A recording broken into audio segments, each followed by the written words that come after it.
Welcome back into the Bettor half hour. Do we have a treat for you? Joining me, a New York-based sports lawyer, also co-hosts a sports law podcast, Dan Luss, in the building with me. Dan, great to be with you, sir.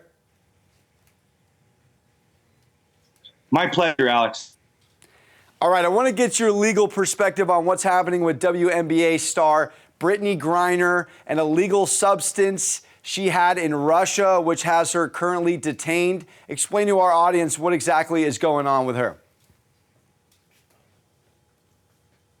Yeah, I guess we could start with the substance at issue, right? It's the alleged transportation of hashish through an airport. I think there was of a vape pen. But as you know, when you travel internationally, right, especially in a country like Russia, that's something you want to stay away from. So Brittney Griner, obviously one of the biggest stars in the WNBA, currently plays for the Phoenix Mercury and also plays, in her offseason for a team in Moscow. Really, maybe we'll call it the New York Yankees of Moscow, a team that's featured Brittney Griner, Diana Taurasi, Sue Bird, Brianna Stewart. Really a heavy-hitting Moscow team, and those guys pay her $1.5 million compared to a closer salary around $200,000 domestically. So people, Alex, are kind of asking why she was overseas in Russia.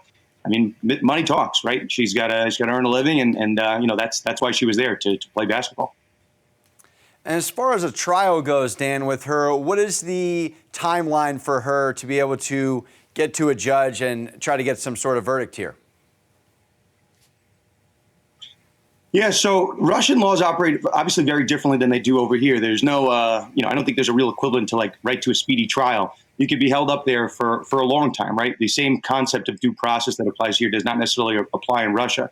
And in terms of, the sentencing here, there's talk about the amount of drugs involved here could really equate to a potential 10-year sentence overseas. So, it's not looking great. But, in our sports history, maybe a situation as recently as like 2018, 2019, LiAngelo Ball got in trouble in China for that sunglass incident. People remember when he was playing at UCLA. So politicians, as they did back then, are starting to get involved now in trying to, orchestrate her return.